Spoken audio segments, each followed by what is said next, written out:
Assalamualaikum, nama aku Bamboy Rashid dan welcome to channel Conspiracy TV di mana aku akan mengupas kisah-kisah true crime, kisah misteri, pelik dan seram. Kalau korang berminat dengan konten-konten macam tu, korang berada di channel yang sesuai untuk orang-orang aneh macam kita ni. Di akhir video, kalau korang suka dengan konten ni, aku sangat-sangatlah appreciate kalau korang boleh belanja satu like dan mungkin juga korang boleh consider untuk subscribe dan tekan bell notification button untuk tak terlepas video aku yang akan datang. So topik kita hari ni guys adalah muzik. So muzik ni tak kisahlah korang umur berapa, daripada kecil sampailah ke tua bangka, confirm layan muzik. Ada yang suka dangdut, K-pop, balada, rock, metal dan lain-lain lagi lah. Tapi tahu tak korang, ada beberapa lagu yang boleh dikatakan famous tetapi mempunyai sejarah hitam. So dalam video kali ni aku akan mengupas 3 lagu yang diinspirasikan daripada kisah tragik yang betul-betul berlaku. So sebelum kita start, kita layan intro dulu.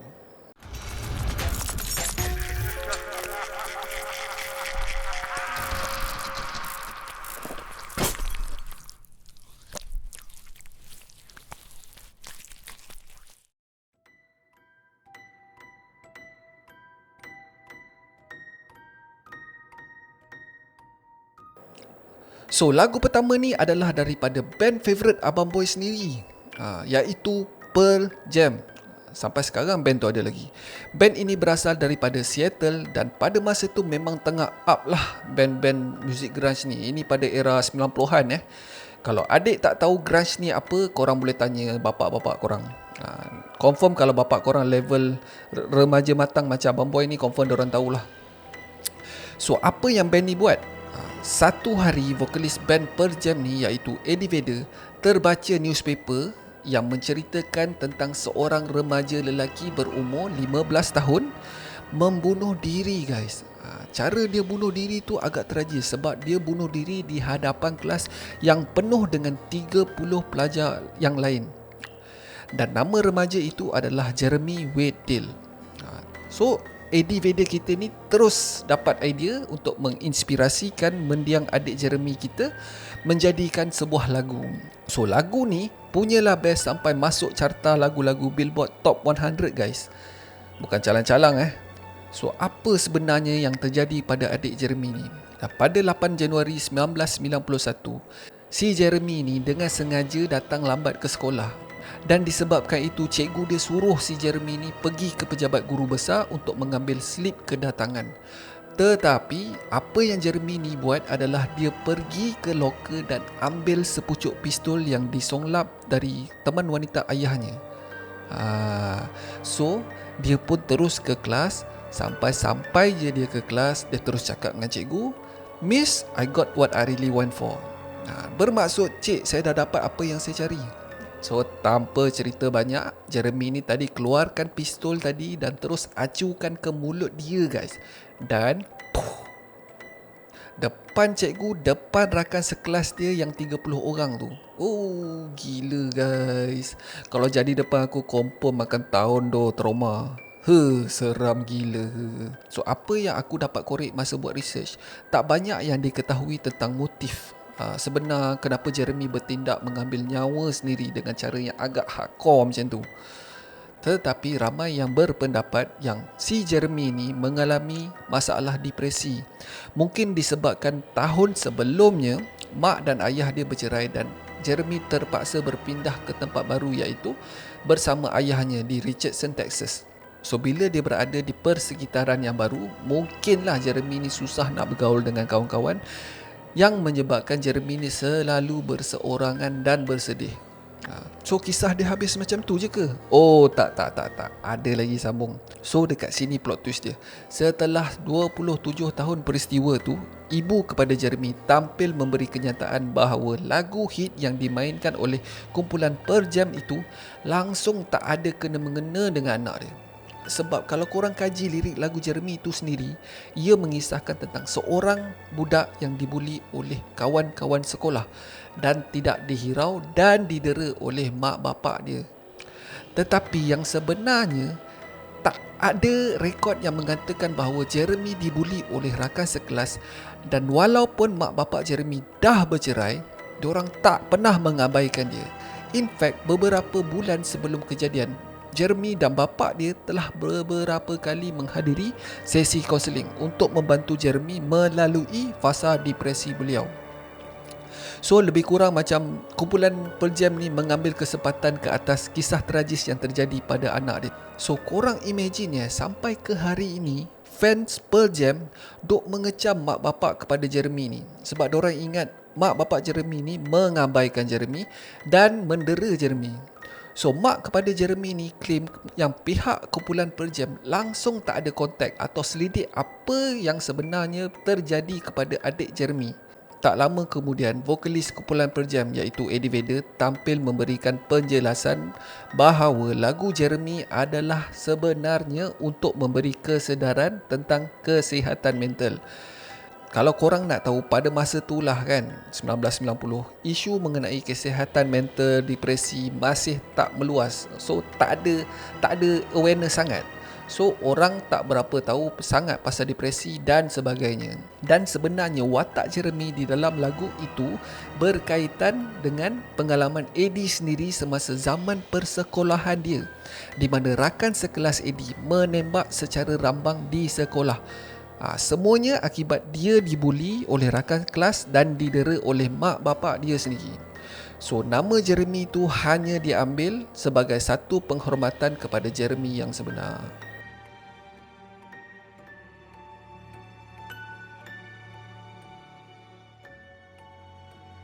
So band nombor 2 ni guys, confirm bapak-bapak korang tahu.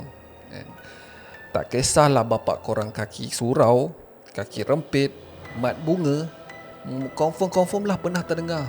Korang nak tahu band apa? Band Nirvana. Antara satu sebab kenapa band Nirvana ni famous dulu adalah kerana vokalis dia Kurt Cobain mati bunuh diri. Tapi itu cerita lain. Sekarang ni kita nak cerita tentang lagu yang dibawa oleh band Nirvana ni. Nirvana dianggotai oleh vokalis dan gitaris Kurt Cobain, Chris Novoselic selaku bass, dan Dave Grohl. Dave Grohl ni sekarang ni adalah vokalis Foo Fighters. Pada masa tu dia sebagai drummer je. Album diorang paling pecah panggung adalah Nevermind.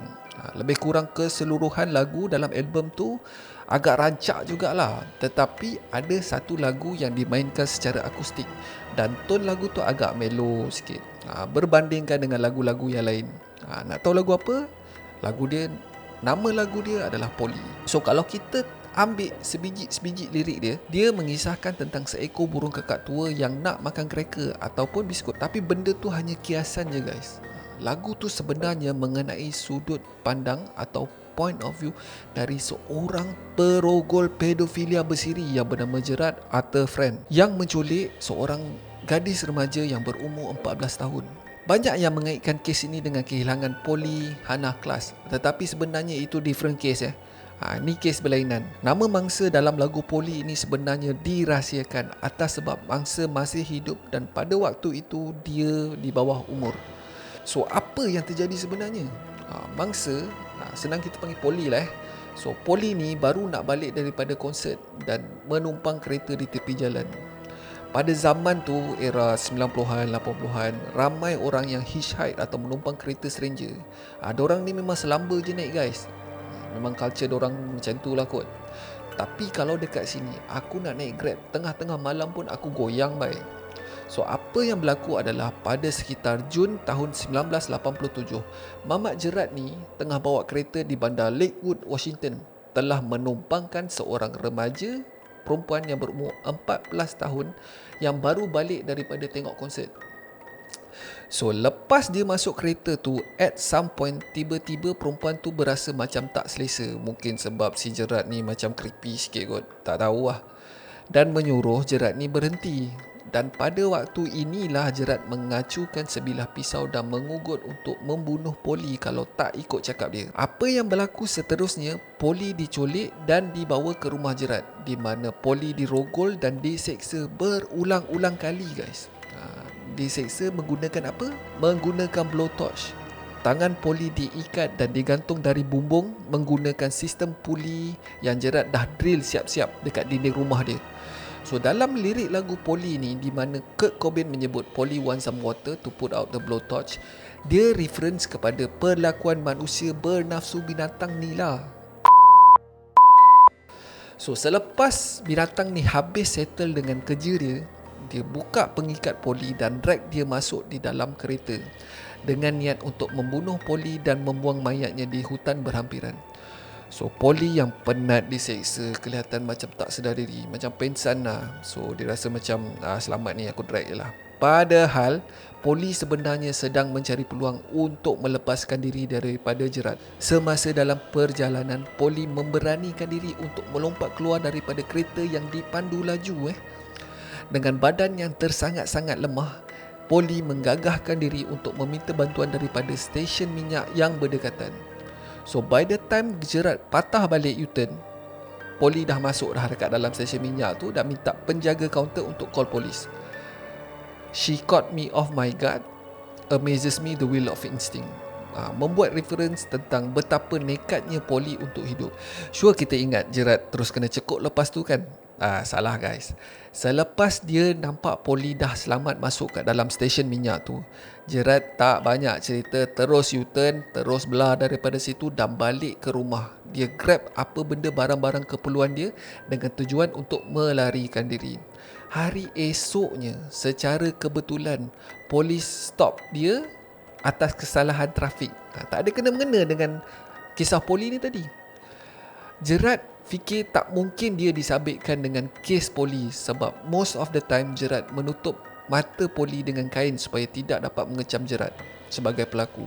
Tanggapan jerat salah sama sekali sebab masa dia blindfold Polly tu, dia tak buat dengan betul dan ada lubang kecil yang membolehkan Polly untuk melihat just enough untuk Polly mengecam rumah jerat, kereta jerat, dan apabila polis memasukkan nama jerat ke dalam sistem diorang, baik punya. Si Mamat ni pernah ada kes menculik kanak-kanak perempuan berumur 12 tahun pada tahun 1960 dan pernah dipenjarakan atas pertuduhan itu. Kantoi Mat, terus terbuka pekung. Last Mamat jerat ni didapati bersalah dan dijatuhkan hukuman 75 tahun penjara guys. Biar aku mereput dalam tu padan muka. Bongok.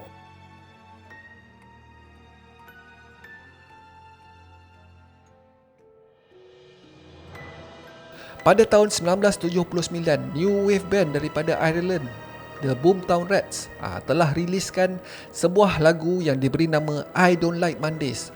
Sekali imbas, aku ingatkan diorang buat lagu ni untuk watak Garfield, kucing gemuk pemalas tu, yang tak suka hari Isnin. Tapi sebenarnya tak guys. Sebenarnya lagu ini diinspirasikan daripada kes tragis Brenda Spencer yang pada ketika itu berumur 16 tahun. Apa benda yang Brenda ni buat? Dia melepaskan tembakan rambang di hadapan sekolah dan membunuh 2 orang cikgu dan mencederakan 8 kanak-kanak sekolah. Kejadian ini berlaku pada awal 1979 di San Diego, California. Pada ketika itu, Brenda tinggal bersama ayah dia yang kaki mabuk guys. Disebabkan itu, ayah Brenda ni susah nak kekal dalam satu-satu pekerjaan. Yelah, tengah kerja pun kau nak mabuk, gila ke apa? Siapa nak bagi aku kerja? Disebabkan itu juga, hidup kedua beranak ni sangat-sangat daif dan miskin. Walaupun keadaan hidup Brenda yang terumbang ambing macam tu, cikgu bagi tahu yang Brenda ni sebenarnya pandai guys. Dia punya interest yang sangat-sangat mendalam dalam bidang fotografi. Tetapi lama kelamaan Brenda ni berubah. Dengan selalu tak datang sekolah, selalu buat kacau, selalu bergaduh sana sini. Akhirnya Brenda ditransfer ke sekolah istimewa untuk pelajar-pelajar yang bermasalah. So Brenda ni pernah mengeluarkan kenyataan yang dia benci orang salah anggap dia. Sebab orang ingat dia bengap. Padahal dia sebenarnya tak suka pergi sekolah. Dia pandai sebenarnya.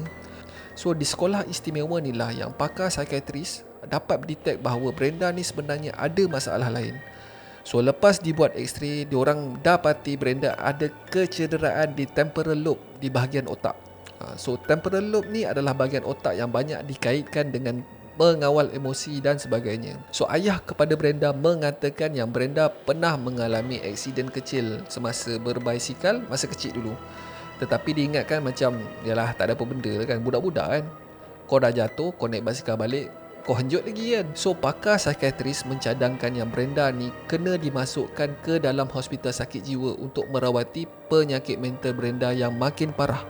So Brenda dilihat mencederakan haiwan-haiwan peliharaan jiran dengan menembak menggunakan BB gun guys. Gila, psycho Maminah ni. Sampai suatu ketika Brenda dihantar balik di dalam skuad peronda polis sebab Brenda ditangkap selepas menembak tingkap sekolah rendah yang lokasinya berhadapan je dengan rumah Brenda. So pada ketika ini polis hanya memberi amaran dan Brenda dilepaskan. Mungkin korang ingat macam bapak dia akan berhati-hatilah dalam menjaga Brenda lepas tu kan? Oh, tak. Tuan-tuan dan puan-puan, memang tak. On Christmas, bapak dia punya bijak boleh beli senapang. Senapang betul tau. Ruger semi-automatic rifle siap scope bye.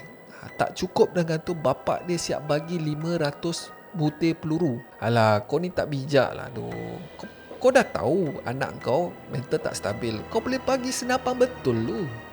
Kau dah kenapa siap? Aduh.